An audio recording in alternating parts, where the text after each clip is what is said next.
With these journeys that I do, you have to open yourself to all possibilities. It's foolish to come with cast iron preconceptions, because nature takes a hand and just will not let you live out the plans that you made sitting in your cozy studio.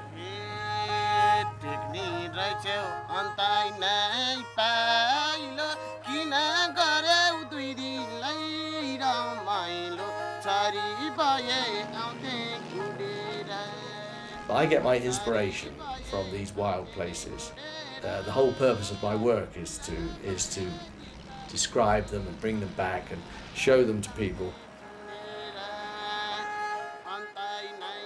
Tony Foster is an artist flying into Nepal in search of a bigger subject. You have to put yourself through a certain amount of difficulty and a long trek and spend a certain amount of time doing it, and that seems appropriate to the subject. I don't think I really have to punish myself in order to make good paintings, but I do have to absorb myself in the place completely. The previous year, Tony's desire to be there, to absorb himself in his subject, exposed him to serious risk. On that earlier expedition, Tony's search for a bigger subject had brought him to the Himalayas, but high in the mountains, at more than 17,000 feet, he realised he was seriously ill. He simply couldn't go on working at that altitude.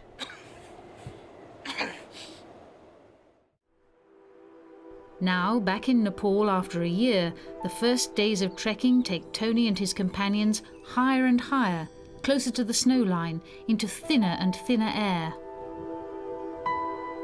Well, my biggest fear, of course, is that I should get struck down by altitude sickness again. Because I had altitude sickness very severely last time at 17,500 feet, I wasn't able to do as much work as I wanted to on a big painting that I was doing there. One of the symptoms of altitude sickness is that your brain swells up, so you're not really thinking as clearly as you should, and not working as well as you should. So I wasn't able to remember what I'd learned and what I'd observed when I was doing that painting. So I thought it would be a very good thing to come back, bring the painting back here, take it back up to my original painting site, and sort of remind myself of what was there, what inspired me in the first place, and do some more work on it. That big, unfinished painting of the Everest range has travelled thousands of miles back to Nepal. For the final stretch, it's being carried in a metal tube to protect it from the weather. I felt there was unfinished business, and it was important to me to go back and finish it.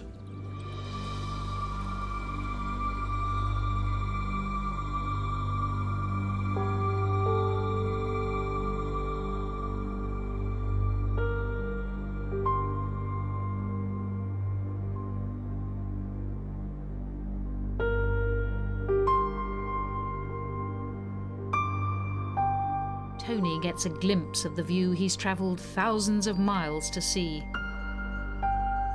On the far horizon, bathed in the light of a Himalayan sunset, Mount Everest. The light is absolutely dazzling. The man and his mountain.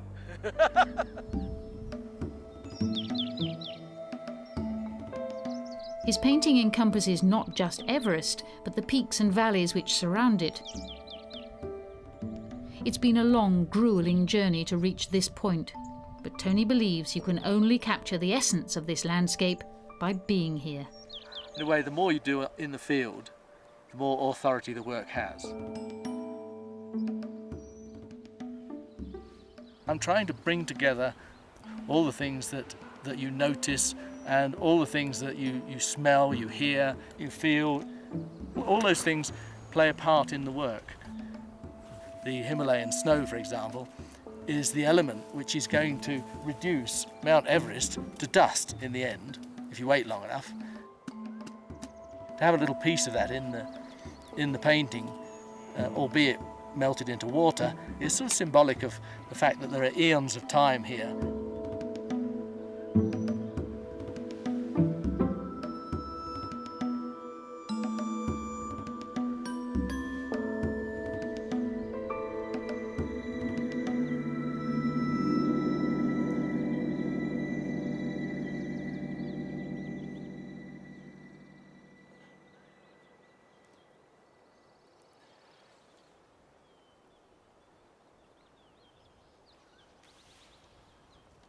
The weather's closing in, and we were just in the last 2 hours of this painting anyway, and I thought I'd better do some notes quick before it starts to rain. Thick cloud has obscured Tony's view, and time has almost run out. He makes detailed notes on the bare white spaces which are still unpainted. For now, this ambitious work will remain unfinished. Because as far as the painting's concerned, I think I can do the rest of it back in the studio fairly adequately now.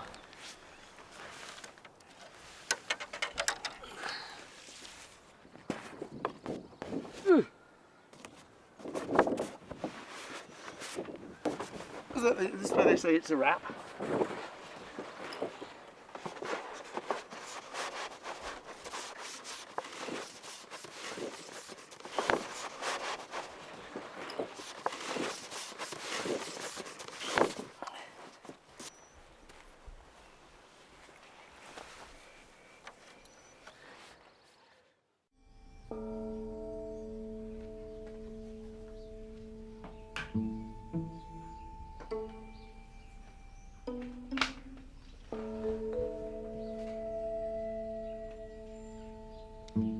Back in his studio in the southwest of England, Tony's getting down to the business of finishing his series of paintings, one by one.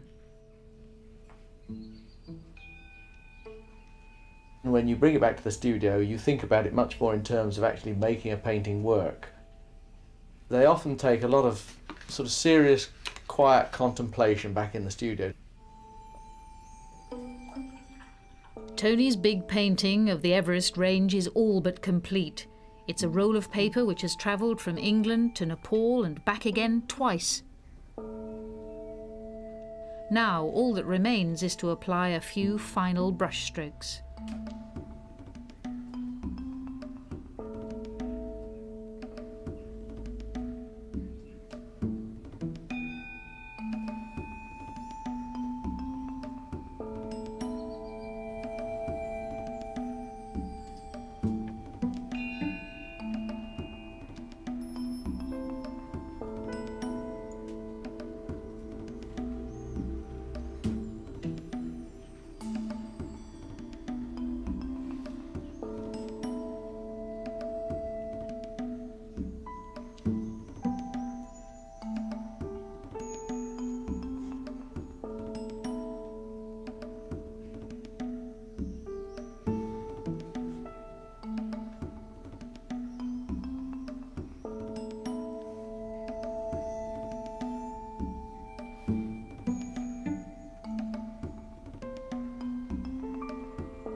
And that, I think, no, that was the last, absolute last brushstroke on this painting, which has taken me, not continuously, but it's been 14 months, I suppose, since the beginning to the end, and the damn thing is now finished.